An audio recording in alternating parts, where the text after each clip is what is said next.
नमस्कार दोस्तों, कैसे हो आप सब। आप सभी का स्वागत है आपके अपने चैनल राजीव कॉम्पिटिटिव क्लासेस में। दोस्तों, प्रधान शिक्षक और प्रधानाध्यापक का वेतन को लेकर अपडेट है। क्या प्रधान शिक्षक प्रधानाध्यापक को क्या क्या लाभ मिलता है, 8 पे कमीशन लागू होने के बाद आप लोगों को क्या क्या लाभ मिलेगा, आपकी सैलरी में मूल वेतन में इजाफा, इन हैंड सैलरी क्या होगा, NPS, HRA, DA, medical allowance, all चीज़ों के बारे में डिटेल से मैं इस वीडियो में एक्सप्लेन करने वाला हूं आप लोगों के लिए। नीतीश सरकार देगी सौगात, उसके बारे में भी बताऊंगा कि सैलरी में कितना आप लोगों का बढ़ोतरी होने वाला है। हर एक चीज़ के बारे में डिटेल से मैं इस वीडियो में बताऊंगा। एक छोटी सी रिक्वेस्ट रहेगी, इस वीडियो को तमाम ग्रुप में शेयर कर दीजिएगा। अगर आप चैनल पे पहली बार विजिट किए हो तो चैनल को सब्सक्राइब कर लीजिएगा, बेल आइकन को प्रेस कर लीजिएगा। बिना देरी किए हुए वीडियो को हम लोग शुरू करते हैं। सबसे पहले मैं आप लोगों को ये बता देता हूं कि आप लोगों को लाभ क्या क्या मिलेगा। देखिएगा कि प्रधान शिक्षक को क्या क्या लाभ मिलेगा। सबसे पहले बीपीएससी राजकर्मी का दर्जा आप लोगों को मिलेगा। बीपीएससी से सबसे पहले आप लोग बीपीएससी क्लियर किए हैं, तभी आप लोग हेड मास्टर या हेड टीचर के लिए चयनित हुए हैं, तो आप लोगों को सबसे पहले राजकर्मी का दर्जा मिलेगा, जिसके अंतर्गत सैलरी सबसे ज़्यादा आप ही का रहेगा। जिला संवर्ग बिहार सरकार नियमावली 2005 लागू। स्थानांतरण की सुविधा मिलेगी आप लोगों को, ये भी मिलेगा। एनपीएस की सुविधा आप लोगों को मिलेगी, ठीक है। और बीईओ की भी सुविधा आप लोगों को मिलेगी। आपको पता है कि बीईओ की वैकेंसी भी आने वाली है, तो उसमें आप लोग अप्लाई कर सकते हैं। हर एक चीज़ के बारे में डिटेल पूर्वक मैं इसी वीडियो में आप लोगों को बताता हूं। सबसे पहले ये बता देना चाहता हूं कि आप लोगों को सुविधा क्या क्या मिलने वाली है, क्या क्या लाभ मिलने वाला है प्रधान शिक्षकों को या फिर प्रधानाध्यापकों को। सबसे पहले प्रधान शिक्षक का वेतन के बारे में मैं आप लोगों को बता देता हूं, उसके बाद प्रधानाध्यापक पे चलेंगे। तो सबसे पहले प्रधान शिक्षक का बेसिक पे आप लोगों को कितना मिलेगा। तो प्रधान शिक्षक का बेसिक पे यानी मूल वेतन आप लोगों को जो मिलेगा ये 30,500 रुपये आप लोगों को मिलेंगे। ये क्या रहने वाला है, आप लोगों का मूल वेतन रहेगा, ठीक है। और डीए आप लोगों का क्या रहेगा, ये आप लोगों का नियमावली के अनुसार कहा गया है बेसिक पे मूल वेतन। डीए अभी आप लोगों को 50% है। डीए अभी आप लोगों का 50% है। जानकारी होनी चाहिए कि साल में 2 बार डीए बढ़ता है। पहला आप लोगों का जनवरी में बढ़ता है और दूसरा आप लोगों का जुलाई में बढ़ता है। इसकी घोषणा हो जाती है होली के समय में यानी मार्च में। अगर जनवरी में डीए बढ़ना है तो मार्च में इसकी घोषणा कर दी जाती है होली के समय में, और अगर जुलाई में डीए बढ़ना होता है तो इसकी घोषणा कर दी जाती है अक्टूबर में, ठीक है, यानी दीपावली के समय में। तो आप लोगों का अभी हम लोग 50% के आधार पे 30,500 रुपए का कैलकुलेशन कर रहे हैं। आगे चल के मैं दूसरे पहलू में ये बताऊंगा कि डीए आगे चल के कितना बढ़ेगा 8 पे कमीशन लागू होने के बाद। ये तो आप लोगों का थोड़ा इसका ओवरव्यू हो गया। अब यहाँ पे बात करते हैं कि अगर 8 पे कमीशन लागू होती है तब आप लोगों की वेतन कितनी होगी। 8 पे कमीशन कब लागू होगा, 1/1/2026 को, यानी 1 जनवरी 2026 से आप लोगों को 8 पे कमीशन मिलने लगेगा।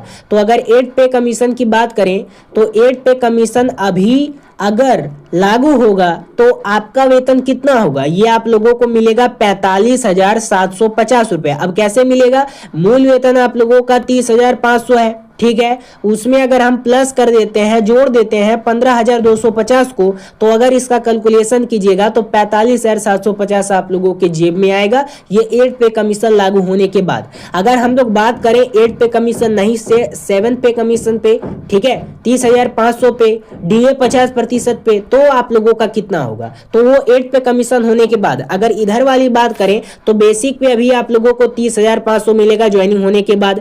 डीए आप लोगों का 15,250 50% के आधार पे। एचआरए आप लोगों का रहेगा 1525। मेडिकल मिलता है 1000। कोई भी शिक्षक हो सभी को 1000 रुपये मिलते हैं, ठीक है। नियोजित हो, विशिष्ट हो, या फिर बीपीएससी वाले हो, या फिर सक्षमता वाले हो, हर एक टीचर का मेडिकल 1000 रहता है, सभी को पता है। और एक आता है सीटीए। सीटीए यानी क्या होता है, सिटी ट्रांसपोर्ट अलाउंस। ये सभी को नहीं मिलता है, जो नगर निगम में रहते हैं उनको ही मिलता है, ठीक है, जो नगर निगम में रहते हैं। ऐसे जो शिक्षक हैं, 1-2 को ऐसे शिक्षक हैं जो नगर निगम में रहते हैं उनको मिलते हैं। सीटीए की बात नहीं करेंगे यहाँ पे हम लोग बेसिक पे डीए, एचआरए और मेडिकल की बात करेंगे, ठीक है, क्योंकि बहुत सारे ऐसे लोग रहते हैं जो इन्हीं पे रहते हैं। सीटीए में बहुत लोग, ज़्यादा लोग नहीं रहते हैं, इसलिए। तो सबसे पहले अगर बात करें आप लोगों की वेतन की, तो अगर बेसिक पे 30,500 है, एच 15,250 है, उसके बाद HRA 1525 है, मेडिकल 1000 है। तो लगभग आप लोगों का जो वेतन हो जाता है 48,275 रुपये हो जाते हैं। और अगर इसमें NPS 10% कट जाता है तो आपका जो सैलरी बनेगा ये 43,705 रुपये मिलने वाले हैं। 43,705 ये आप लोगों की सैलरी रहेगी बैंक अकाउंट में, ठीक है। NPS 10% कटौती होने के बाद, इस बात को भी आप लोग समझ लीजिए। और सरकार के द्वारा भी आप लोगों को कुछ NPS दी जाती है। तो इसके बाद DA आप लोगों का कितना होगा? अगर अभी 50% के आधार पे आप लोगों का सैलरी मिलेगा ज्वाइनिंग लेने के बाद, तो अभी आप लोगों का DA कितना होगा? 50%। लेकिन जब 8 पे कमीशन लागू हो जाएगा आगे चल के 3-4 ज्यादा हो जाएगा, यानी कि 53% या 54% इंक्रीमेंट होगा। उसके बाद आप लोगों का सैलरी बनेगा, ठीक है। और यहाँ पे केंद्र सरकार की घोषणा कर दी गई है कि आप लोगों का जो 8 पे कमीशन लागू होगा ये 1/1/2026 को लागू होगा, 1 जनवरी 2026 को लागू होगा। और उसके बाद आप लोगों का वेतन में इजाफा होगा। और उससे पहले बिहार सरकार भी आप लोगों की वेतन बढ़ोतरी करने की तैयारी में है, ठीक है, क्योंकि अभी चुनाव का माहौल है। तो एक बात हमेशा याद रखिएगा कि अभी आप लोगों का जो DA है वो 3-4 ज्यादा बढ़ेगा इंक्रीमेंट होने के बाद, 53% या फिर 54%, ठीक है। इस बात को समझ लीजिए। अभी यहाँ पे मैं जो आप लोगों को बता रहा हूँ वो हर एक शिक्षक के लिए बहुत इंपॉर्टेंट होता है। सबसे पहले ये आप लोगों के लिए बहुत इंपॉर्टेंट होने वाला है। 48,000 नवनियुक्त होने वाले प्रधान शिक्षकों व प्रधानाध्यापक नीतीश सरकार देगी सौगात। वेतनमान में बदलाव की तैयारी में जुटा है शिक्षा विभाग। ये पॉइंट बहुत इंपॉर्टेंट है, इसको एक बार देखिएगा कि प्रधान शिक्षक की मूल वेतन अगर 40,000 हो और वह प्रधानाध्यापक की मूल वेतन 45,500 रुपये हो सकती है, तो यदि बिहार सरकार प्रधान शिक्षकों का मूल वेतन 40,000 कर देती है तो प्रधान शिक्षक का कुल वेतन नई पेंशन स्कीम में कटौती होने के बाद, यानी NPS कटौती होने के बाद आपका जो बैंक अकाउंट में आएगा ये 70,000 प्रति माह मिलेगा। जबकि बात करें माध्यमिक और उच्च माध्यमिक विद्यालयों के प्रधानाध्यापक की तो उसका वेतन 45,500 मूल वेतन होने पर ऐसे शिक्षकों का न्यू पेंशन स्कीम में कटौती होने के बाद, यानी NPS कटौती होने के बाद जो आप लोगों का बैंक अकाउंट में लगभग 80,000 रुपये प्रति माह मिलेंगे, ठीक है। ये आप लोगों के लिए बहुत अच्छी खबर है अगर नीतीश सरकार ऐसे करती है तो। और सभी शिक्षक चाहते हैं कि ऐसा करना चाहिए यार, क्योंकि कुछ दिन के बाद सभी लोग रिटायर होने वाले हैं। क्योंकि शुरुआत में ही कहा गया था ये बहाली 3 साल पुरानी है, 4 साल पुरानी है, 2022 में ही बनाया गया था नियमावली।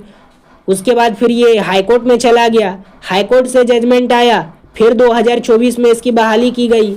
बहुत ज़्यादा डिले पे डिले हुआ आप लोगों का बहाली में। तो आप लोगों की सैलरी में बढ़ोतरी करनी चाहिए, सरकार को हमेशा से करनी चाहिए, ज़रूर करनी चाहिए, क्योंकि सबसे ज़्यादा सीनियर आप लोग हैं। विशिष्ट वालों से भी, सक्षमता वालों से भी, BPSC वालों से भी। तो आप लोगों का वेतन में कम से कम तो बढ़ोतरी करनी चाहिए, कम से कम इतना भी करनी चाहिए। बाकी आप अपनी राय दीजिएगा कमेंट में, आप लोग इसके बारे में क्या सोचते हैं। इस वीडियो को तमाम ग्रुप में ज़रूर शेयर कीजिएगा। बहुत दिन से बहुत सारे अभ्यर्थियों का कॉल व्हाट्सअप आ रहा था कि सर एक बार हमारा वेतन कैलकुलेशन बता दीजिए, वेतन कैलकुलेशन बता दीजिए, ज्वाइनिंग लेने के बाद हमारा वेतन क्या होगा, ठीक है। 8 पे कमीशन लागू होने के बाद हमारा वेतन क्या होगा, 7 पे कमीशन है तो उसमें मेरा वेतन कितना होगा, ज्वाइनिंग लेटर देने के बाद कितना मेरा वेतन होगा। हर एक चीज़ के बारे में डिटेल से मैं इस वीडियो में एक्सप्लेन कर दिया हूँ।